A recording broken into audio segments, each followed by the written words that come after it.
지난주에 우리 베들레헴 메시아, 예수 그리스도의 베들레헴 나심, 예수 그리스도의 오시는 타이밍도 하나님의 약속대로, 하나님의 섭리대로 오셨고, 예수님께서 태어나시는 장소도 아무 데서나가 아니라 하나님의 약속대로, 말씀대로 태어나시고 섭리하셨다. 그리고 그 예수님께서 수많은 장소들 중에서 베들레헴의 나심은, 그래서 베들레헴 메시아가 되시면 가난한 자들의 메시아가 되기 위함.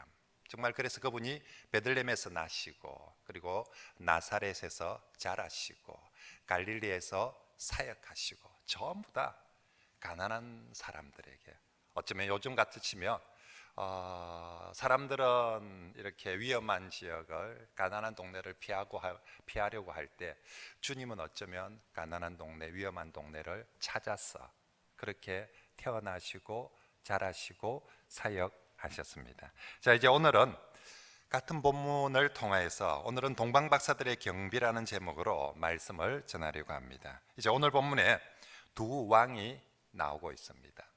한 왕은 헤롯 왕이라는 그 당시 권력을 가진 왕이고요. 또 한 왕은 이제 막 태어난, 정말 우리가 마태복음 족보를 통해서 보았던 것처럼 이스라엘의 또 우리의 왕으로 오신, 이제 막 태어난 어린 아기 왕 예수입니다. 그런데 이 두 왕, 이제 현역의 왕과 그리고 어린 아기로 태어난 이 왕, 정말 여러모로 오늘 본문은 이 두 왕이 대조되어져서 보여줍니다. 먼저 헤롯은 당시에 최고의 권력을 가진 그런 왕입니다. 이 우리가 성경에 헤롯 왕, 헤롯이란 이름으로 나오는 왕이 한 3명 쭉 나옵니다. 그래서 이제 헤롯 가문이 계속 왕위를 이어서 그렇게 이제 이어져 가는 것이지요. 그 중에서 헤롯 가문의 원조 왕이 바로 오늘 마태복음 2장에 나오는 이 헤롯 왕입니다. 그리고 땅도 나중에 그 이후에 헤롯의 아들들은 땅을 분할해서 다스리는데, 이 헤롯은 유대 땅 팔레스타인 전체를 다스리는 왕입니다. 그래서 이 왕이 우리가 알고 있는 그 성전, 정말 예수님 당시에 어마어마한, 그 당시 건축물로서는 가장 큰 성전도 지었고, 성전뿐만 아니라 헤롯은 건축광이었어요. 그래서 지금도 이스라엘 성지 순례 가면 전부 다 2000년 전에 헤롯이 만들어 놓은 건물들 때문에 지금 이스라엘이 먹고 산다고 해도 과언이 아닐 정도로, 지금도 이스라엘 땅에 남아있는 큰 건축들은 전부 다 2000년 전에 헤롯이 다 한 겁니다. 2000년 전에 그렇게 큰 건축을 한다는 것은 절대 권력을 가졌다는 거죠.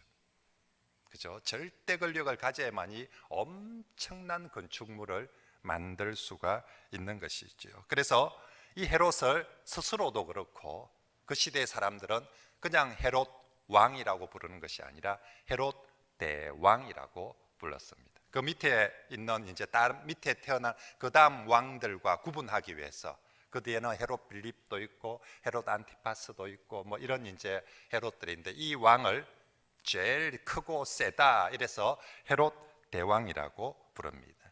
이 큰 왕, 센 왕, 절대 권력, 그건 또 한 면으로 딱 뒤집어 보면 그 뒷면에 뭐가 있습니까?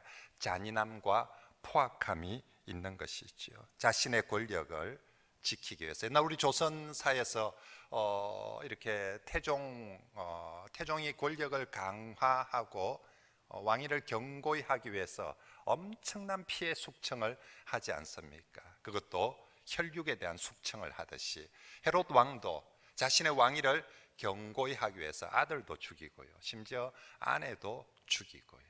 언제나 그렇죠. 항상 권력을 이렇게 넘보는 사람들은 멀리 있는 사람들이 아니라 가까이 있으니까 결국 자신의 권력을 강화시키기 위해서 아내도 죽이고 아들도 죽일 만큼 잔인한 왕이었습니다. 그런 헤롯이 지금 이제 이 마태복음 2장에는 한 40년째 통치를 하고 있어요. 그래서 헤롯 나이가 지금 70쯤 되는 그런 나이입니다. 이제 때가, 자기도 이제 죽을 때가 되어 오는 걸 알고 있습니다. 그래서 자기 왕위를 아들들에게 물려주려고 하고 있는 그런 때에 난데없이 동방의 박사들이 와가지고 유대인의 왕으로 난 네가 어디 있냐고, 이 말을 들었을 때 헤롯이 어떤 기분이었겠습니까?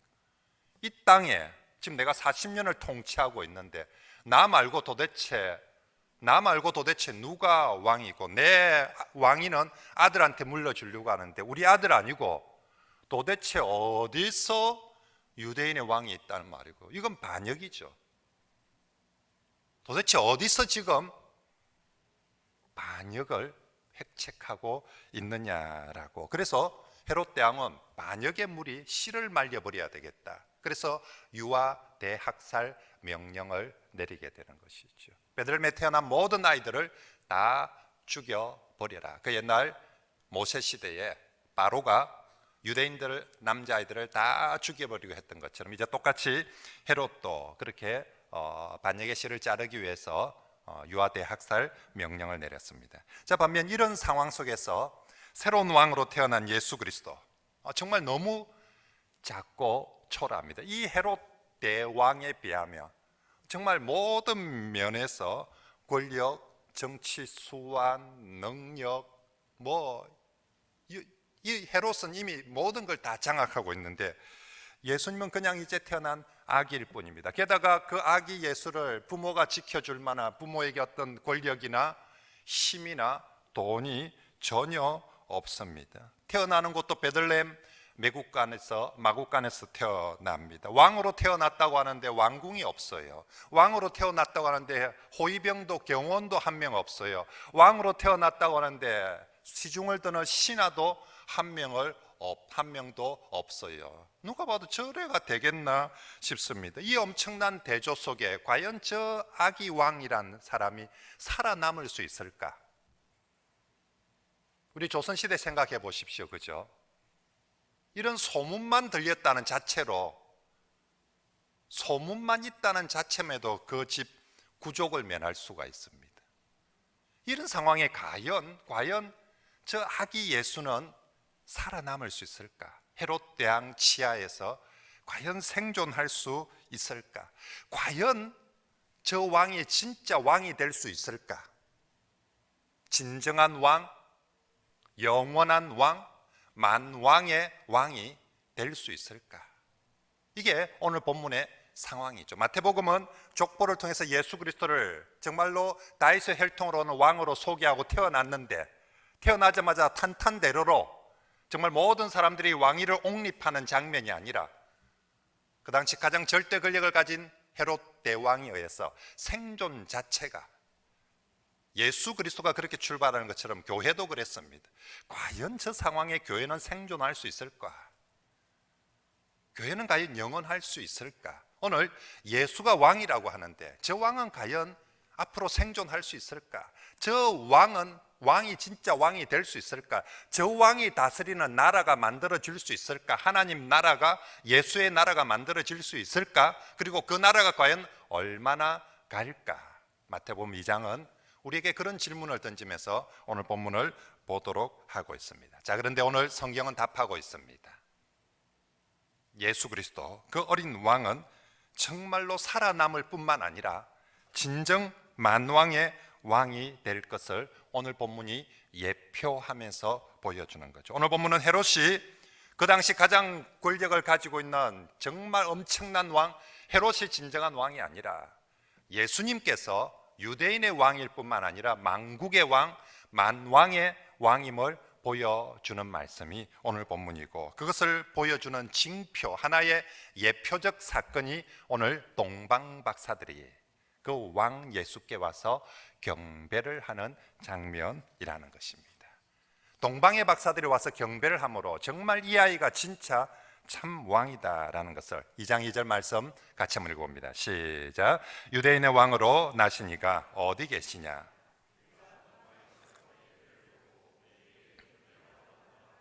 아멘. 여러분, 지난번에도 말씀드린 것처럼 마태복음의 1차 수신자들은 유대인들입니다. 그래서 마태복음은 다른 어떤 복음서보다 유대인 중심의 복음서입니다. 철저하게 모든 것이 유대인 중심의 관점에서 그렇게 소개하는 성경입니다. 그런데 놀랍게도 이 마태복음을 처음 1장에서 족보로 시작하는데 2장에서 예수가 태어나는데 예수님께 경배하러 오는 사람이 유대인이 아닌 거예요. 예수님이 태어나셨는데 예수님 곁에 제일 가까이 먼저 찾아오는 사람이 유대인이 아니라 동방의 박사들, 이방인들이라는 것입니다. 제가 만약에 유대주의자였다면 이런 얘기는 마태복음에서는 빼버리고 싶어요.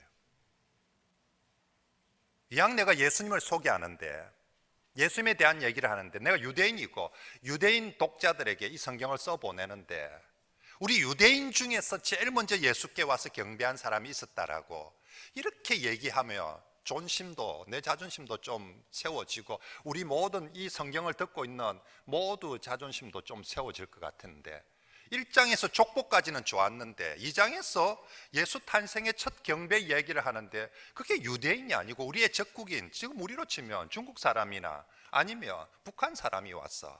대한민국의 교회들 다 놔두고 그런 이방인이 와서 아기 예수께 경배를 했다라는 것입니다. 그것도 정말로 그 멀리서 이방인의 대표로서. 그래서 마태복음은 처음부터 예수 그리스도는 왕이다.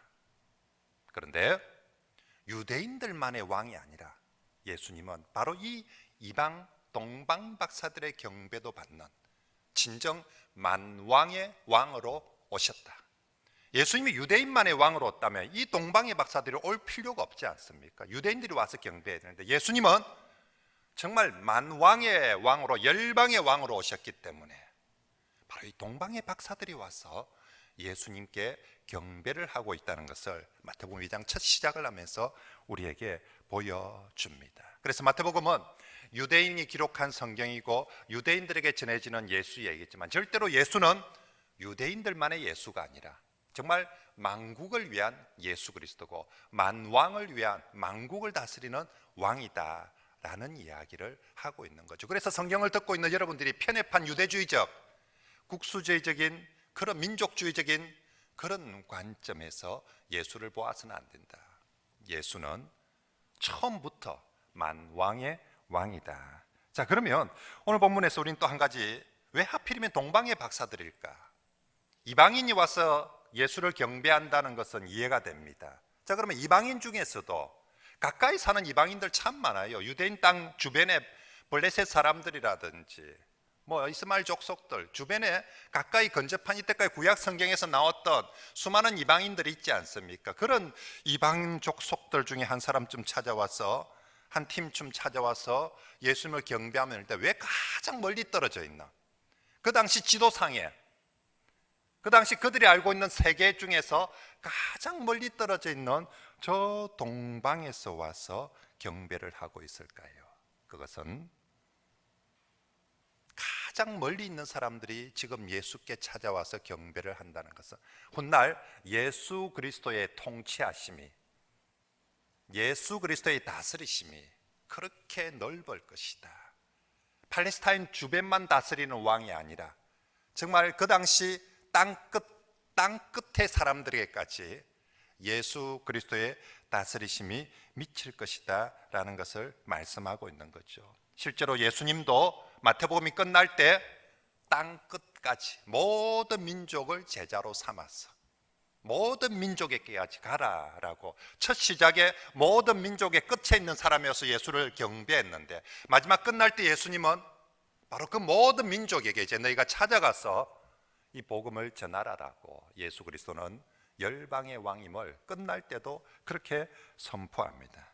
특별히 당시에 이 동방이라고 표현된 나라는 로마의 가장 강력한 대적국이었습니다. 파르테아 제국이라고 하죠. 우리 학생들 파르테아 제국이 이제 세계사 시간에 나오는, 우리 혹시 어른들 옛날에 우리 세계사 배울 때는 중국식 관점으로 저 나라를 안식국이라고 불렀어요. 그래서 공부를 좀 잘하는 학생들 아마 기억이 날 겁니다. 안식국이란 표현이 전혀 기억이 안 나면 그런 줄 알면 됩니다. 네, 그래서 아무튼 중국식 표현으로는 이제 안식국이라는 나라였습니다. 정말 당시에 로마가 가장 거대한 제국인데 저 로마조차도 파르테아 제국은 제대로 건들지를 못해가지고, 그래서 언제나 동방의 군사들이 로마 입장에서 가장 큰 위협이었어요. 그래서 요한계시록에 군대가 어디서 올라옵니까? 동방으로부터 2만만 2억의 군사들이 몰려오는 마지막 그림이 그려지는 게 이 파르티아 제국 때문입니다. 파르티아 제국의 사람들은 자존심 아주 강했습니다. 지금으로 치면 미국과 중국의 관계쯤이라고 될까?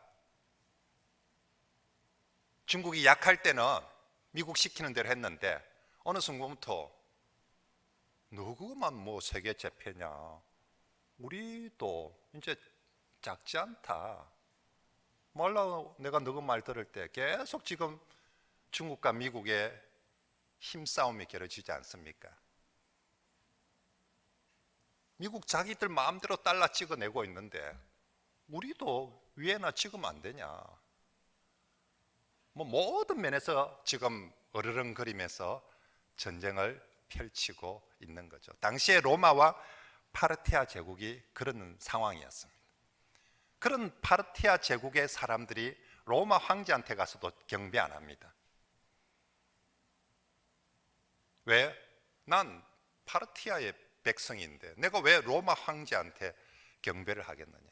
가지도 않겠지만 간다 해도 로마 황제 앞에도 고개를 숙이지 않는 사람들, 이 사람이 동방의 사람들입니다. 그래서 오늘 본문에도 이 동방의 사람들 헤롯 대왕을 찾아왔는데도 헤롯 대왕을 경배하거나 절하는 장면이 없습니다.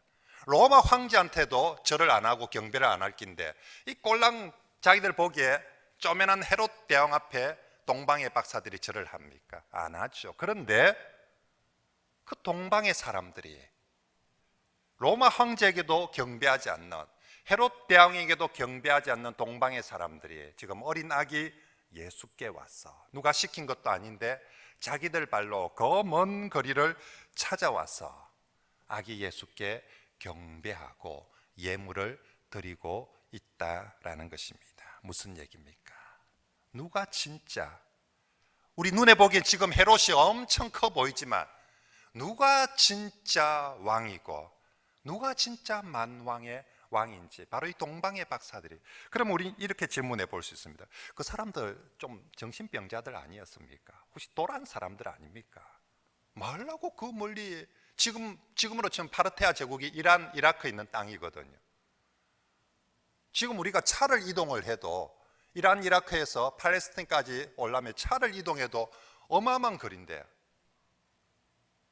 2000년 전에 그 시절에 뭐 우리하고 평화협정이 체결된 우호국가도 아니고 서로 적대국가인데 그 먼 거리를, 그 사람들 도란 사람 아닌가? 안 그러면 그 나라에 썼던 뭐 어차피 그 나라 살 수가 없으니까 탈출한다고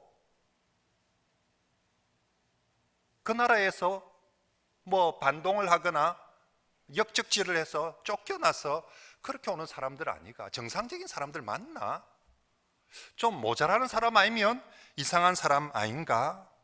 안 그러고 오는 이 로마 제국의 영토에 오면 로마 황제한테 경배를 하든지 아니면 헤롯 대왕한테 경배를 해야지. 그 마국간에 찾아가서 어린 아기한테 경배를, 상식적으로 이게 이해가 안 되는데 이 사람들 아무래도 2000년 전에 정신병원이 있었으면 한번 검사해봐야 되는 사람들 아닌가?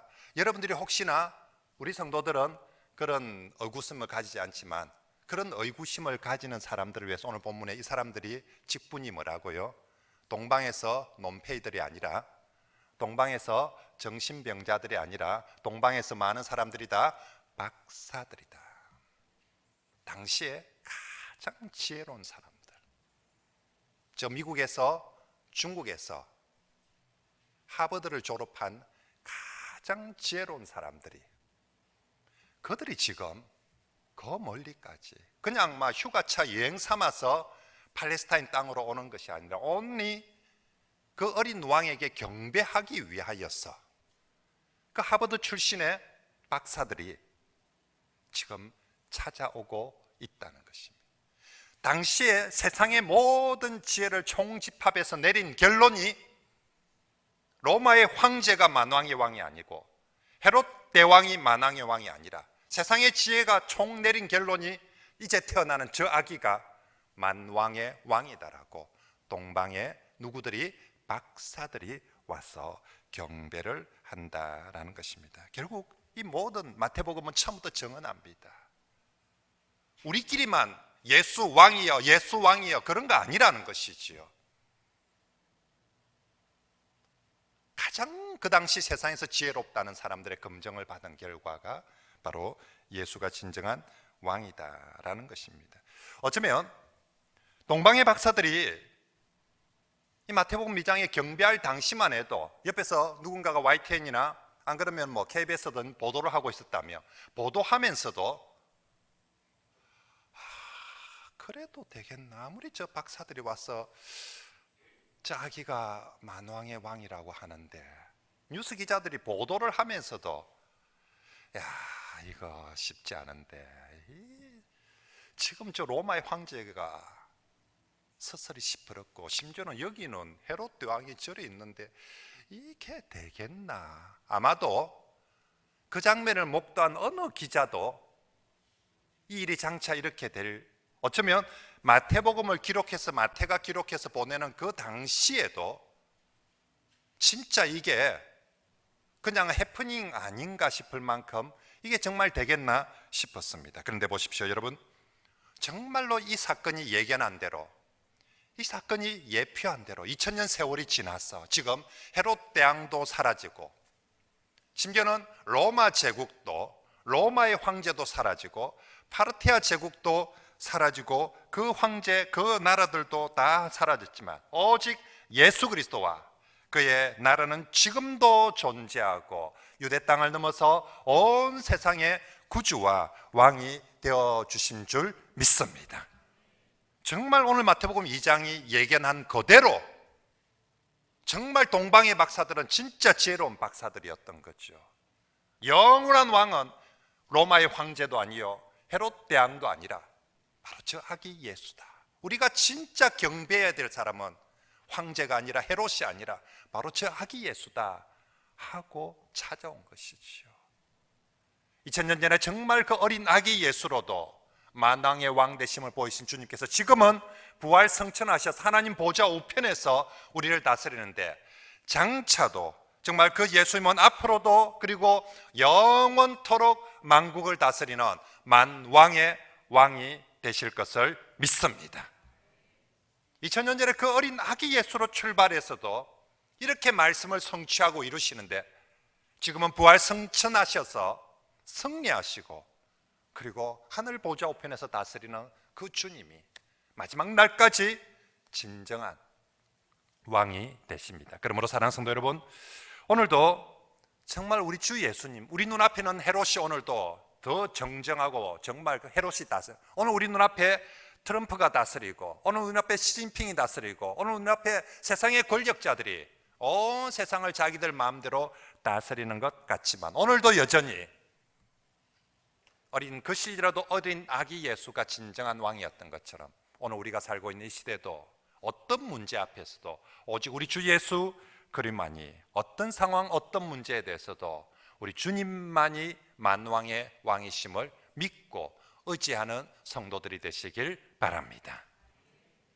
그것은 땅의 영역일 뿐만 아니라 사람의 영역일 뿐만 아니라 코로나의 영역에서도 오직 우리 주 예수님께서 왕 되시고 다스리시고 통치하심을 믿으시길 바랍니다. 정말 이 코로나 앞에서도 오직 주님만이 치료자가 되시고 통치자가 되시고 간섭자가 되심을 믿는다면, 사랑하는 성도 여러분, 이번 주간 우리가 염려만 할 것이 아니라, 세상의 미디어들을 보면서 염려 불안만 할 것이 아니라 그 만왕의 왕 예수 그리스도에게 코로나 문제를 가지고 더 힘써 기도하는 그런 저와 여러분들이 되시길 바랍니다. 저는 오늘 새벽에도 우리 교회의 주인은 주님이십니다. 주님께서 우리 교회를 지켜 주시옵소서. 우리가 마스크도 끼고 손 소독도 하고 뭐 출입문도 우리가 하지만 교회의 주인은 주님이시오니 주님께서 교회를 지켜 주시옵소서. 그 주님께서 우리의 성도들의 가정을 지켜 주시고 이 나라를, 기회를 지켜 주시옵소서. 평소보다도 새벽 기도에 더 많이 나와서 기도하면 좋겠습니다. 정부가 어려워지니 막을 수가 없습니다. 오직 한 분, 만왕의 왕, 모든 문제, 모든 영역에서 왕이 되시는 그분만이 다스릴 수 있습니다. 그것을 믿는다면 기도하러 옵시다. 그리고 오늘 교회에서 점심 안 주니까 금식 기도할 수 있는 분들은 금식 기도합시다. 정말로 우리가 성경에서 언제나 위기, 어려움, 힘든 일 있을 때 우리 신앙의 선배들은 하나님 앞에 금식하며 기도했습니다. 히스기야가 조국의 위기 앞에서 그 어떤 대책보다 하나님 앞에 금식하며 기도하였던 것처럼 우리도 자신의 형편을 따라서 새벽을 깨워 기도하든지 금식하며 기도하든지 정말로 만왕의 왕 예수께서 정말로 우리 자신과 교회와 그리고 이 코너란을 정말로 다스리고 지키심을 믿고 진짜 기도하는, 그래서 우리 훗날 고백에 정말로 주 예수님께서 우리를 지켜주셨습니다라고 고백하는 그런 저와 여러분들이 되시길 바랍니다. 자, 그리고 이제 오늘 본문에서는 우리가 그 예수님이 진짜 만왕의 왕이다. 자, 그렇다면 그것을 믿는다면 오늘 본문은 그 만왕의 왕께 합당한 경배를 드리라라고 말씀하고 있습니다. 동방의 박사들은 그 태어난 아기를 만왕의 왕으로 믿었기 때문에 저 멀리 동방에서 찾아왔습니다. 믿었을 뿐만 아니라 찾아와서 뭐합니까? 경배를 드립니다. 왜 당신 여기까지 왔냐 물어보면 내가 만왕의 왕임을 믿기 때문에, 만왕의 왕을 믿기 때문에 와서 뭐 하느냐? 그 왕께 합당한 경배를 드리고 갑니다.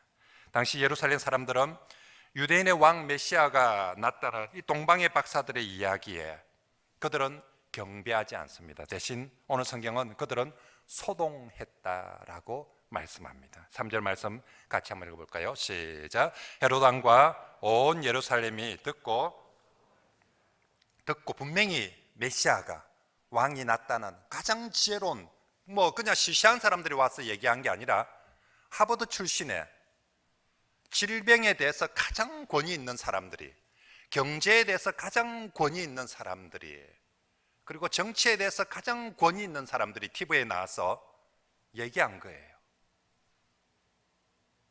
예수 그리스도만이 그분이 왕이다라고 분명히 가장 권위 있는 사람들, 종목별로 지금 박사들을 다 모아놓고 TV에서 바로 생중계로 보도를 했는데 이 생중계 방송을 들은 사람들은 뭐 했더라? 듣고 경배하러 간 것이 아니라 소동했다라고 말씀합니다.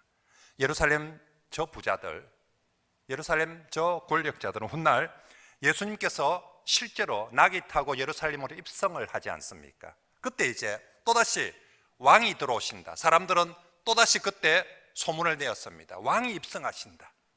그래서 어떤 사람들은, 순례객들은 정말로 종려나무 가지를 들고 왕 오심을 환영했는데, 그때 똑같이 예루살렘 사람들은 왕이 들어오신다 하는 소식을 듣고서도 경배하거나 환영하지 않고 소동합니다. 마태복음 21장에 예루살렘 입성 사건이 나오는데 10절에 예수께서 예루살렘에 들어가시니 온 성이 뭐하여? 소동하여. 저기 온 성은 예루살렘에 사는 사람들을 얘기합니다. 지금 예수를 따라오는 사람은 순례객들입니다. 저 시골에서 유월절 예배를 드리기 위해서 수많은 순례객들이 예수 그리스도와 함께 예루살렘으로 들어오면서 그 순례객들은 좀 더 호산나 다윗의 자손이여 라고 경배하며 예수 그리스도와 함께 입성을 하는데, 정작 예루살렘 주민들, 성 안에, 서울의 사대문 안에 사는 사람들, 돈 좀 있다고 자리 잡은 사람들은 경배하는 것이 아니라 소동하여 이는 누구뇨? 지가 뭔데? 누군데? 뭔데 저거? 뭔데? 그렇게 소동하였다라고. 아기 예수가 태어날 때도 매스컴에서 그렇게 정말 각 분야의 박사들이, 권위자들이 다 나와가지고 지금 저기 메시아가 태어난다라고 분명히 생방송을 하는데도 그때도 경배하지 않고 소동했는데, 세월이 30년이 지나서 예수께서 친히 왕으로 입성할 때도 그들은 똑같이 30년 전에 소동했던 것처럼 그렇게 또 경배하지 않고 소동만 하고 있습니다. 그리고 세월이 2000년이 지났습니다. 이제 똑같이 매스컴이 아니라 세계에서 가장 권위 있는 말씀인 성경에 예수께서 왕이다라고, 만왕의 왕이라고 그렇게 기록하고 우리에게 지금 온 세계에 이 복음을 전파하는데, 정말로 예수 그리스도 왕이심을 전파하고 믿는데, 이 예수 그리스도의 왕 앞에서도, 교회에 와서조차도 그 사람들이 예루살렘 성 안에서도 예수를 경배하지 않고 소동했던 것처럼 수많은 사람들이 이제 예수 그리스도의 왕 앞에서도 경배하기보다는 소동하고 있는 사람들이 훨씬 더 많다는 것이죠. 저들이 소동했다는 것은 만왕의 왕을 불신했다는 것입니다. 시비를 걸었다는 것입니다. 그리고 그가 진짜 왕이라면 아니라면 나에게는 어떤 영향이, 왕인 나에게, 헤롯에게는 어떤 영향이, 대제사장에게는 어떤 영향이, 서기관에 어떤 영향이, 땅을 가진 사람에게는, 경제에게는 전부 다 머릿속에 저 사람이 진짜 왕이든 아니든 그것보다 내가 과연 돈을 벌 수 있는가, 내 자리는, 나의 기득권은, 나의 안전은, 사람들은 훨씬 더 거기에 관심이 많았어. 경배하기보다 그 일들로 수군거리고 소동하고 말았습니다. 이제 2000년이 지나서 정말 예수 그리스도가 만왕의 왕이라는 것을 온 세상의 성경을 통해서, 그리고 수많은 전도자들과 증인들을 통해서 오늘 이 땅에까지 전파되어져서, 심지어는 우린 그래서 그것을 믿는다면서 교회를 들어왔는데도 불구하고 이 교회 안에 와서조차도 예수 그리스도 그분 앞에 온전히 경배하기보다 교회 다니면서 교회 안에서의 나의 이해득실, 교회 안에서의 나의 위치, 나의 자리, 나의 관계, 예수 그리스도 그분을 얼마나 높이느냐 보다, 내가 교회에서 얼마나 어떤 자리에 있고 내 말발이 얼마나 믿기고 내 존재가 얼마나 더 높아지느냐에 대해서 관심을 가지고 따지고 있습니다. 그 옛날 헤롯은 따졌을 것입니다. 저가 진짜 왕이면 나의 왕자리는, 대제사장들도 따지고 있습니다. 저가 진짜 메시아라면, 메시아가 예루살렘이 아니라 베들레헴에서 태어났으면 우리는 하루아침에 실업자 되는 거 아닌가? 서기관들, 다른 모든 사람들 지금 머릿속에 예수 그리스도 그분에 대한 경배가 아니라 나는 어떻게 되는가? 나는 이 교회에서 어떻게 되는가가 훨씬 더 중요한 문제였던 것입니다. 사랑하는 성도 여러분, 오늘 우리가 예수의 이름으로 교회를 왔습니다. 예수의 이름으로 교회를 모였습니다. 정말로 그 만왕의 왕 예수 그리스도 앞에 우리 성도들이 서 있는 마땅한 자세는 소동하는 것이 아닙니다. 내 이해득실을 따져서 시비를 걸고 목사님 이럴 수 있습니까? 왜 그럴 수 있습니까? 뭐 예수님 어찌 잘못됐습니까? 그런 거 하나도 없어요. 전부 다 내가 뭐 손해를 좀 보고, 내가 자존심 좀 상하고, 내가 뭐 좀 하면 목사님 그럴 수 있습니까? 정말로 우리가 만왕의 왕 예수 그리스도 그분 앞에 서는 것, 이 동방의 박사들이 오직 경배하기 위해서 그곳에 찾아서 예배하는 것처럼 저와 여러분들이 주님의 전에 왔을 때 다른 어떤 것보다 먼저 경배하는, 예배하는 성도들이 되시길 축복합니다. 여기 와서 내가 얼마나 어떻게 되느냐를 따지고 크게 시비를 거는 사람들이 아니라 주님 전에 오면, 만왕의 왕 앞에 오면 어떤 것보다 뭐 하는 사람? 예배하는 사람. 여러분들의 때로는 교회 와서 봉사를 합니다. 그런데 그 봉사조차도 예배보다 앞서서는 안 됩니다. 교회 오면 수많은 회의도 합니다. 다른 일도 있고 인간적인 관계들도 있습니다. 그렇지만 그런 것도 주님을 예배하는 것보다 앞서서는 안 됩니다. 교회에서 예배 안 드리고 다른 거 봉사한다고 있을 수 없습니다. 뭐가 더 중요하고 우선인지를 모르고 왜 왔습니까? 일하러 오는 것이 아니라 만왕의 왕 예수 그리스도 앞에 예배하기 위해서 저와 여러분들이 이 자리에 온 줄 믿습니다. 정말로 내가 만왕의 왕 예수 그리스도를 믿는다면 그분 앞에 나는 소동하는 사람이 아니라 따지는 사람이 아니라 예배하는 성도들이 되시길 바랍니다.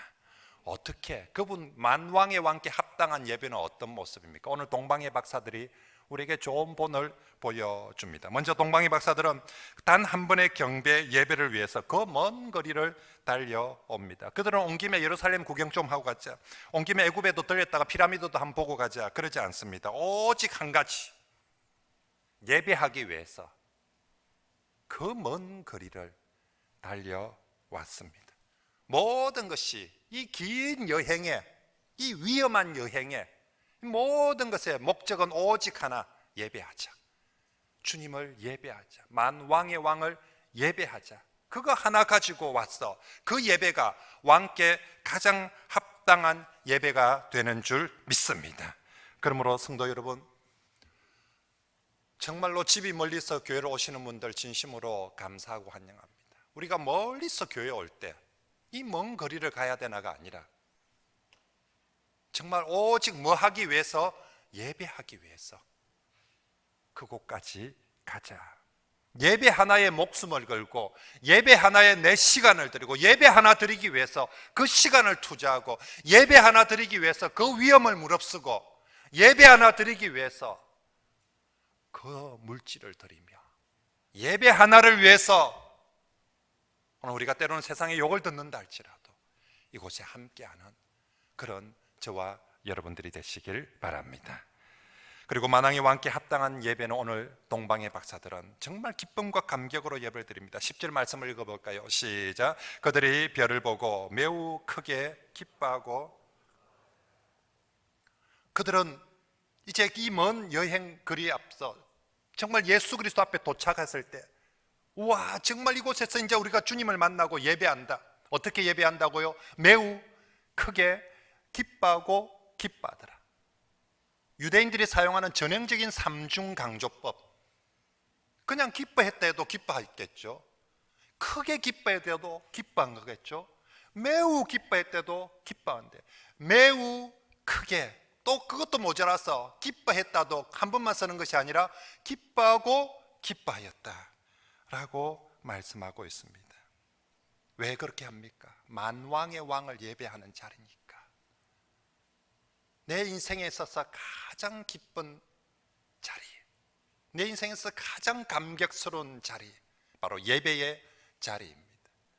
제가 한 번은 비행기 타고 이렇게 이제 서울의 울산공항 내려오는데, 그때 G.O.D, 우리 아이들 지금 기억 모를 텐데 우리 좀 그래도 어른들은 한때 우리 G.O.D 정말 이렇게 인기 그룹이었지 않습니까? 저는 그 아들이 저랑 같이 같은 비행기를 탄 줄 몰랐어요. 그래서 저거는 저를 알아봤는지 모르지만 저는 뭐 별 신경 안 몰랐어.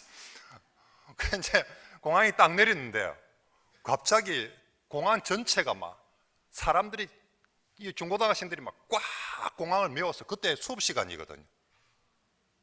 아이들이 학교도 안 가고, 와, 목사를 보려고 얘들이 이렇게까지 학교도 안 가고 났나 싶어가지고 이걸 내가 어떻게 처리를 해야 되나 당황했는데, 좀 있어요 제 뒤에 바로 G.O.D가 따라 나오더라고요.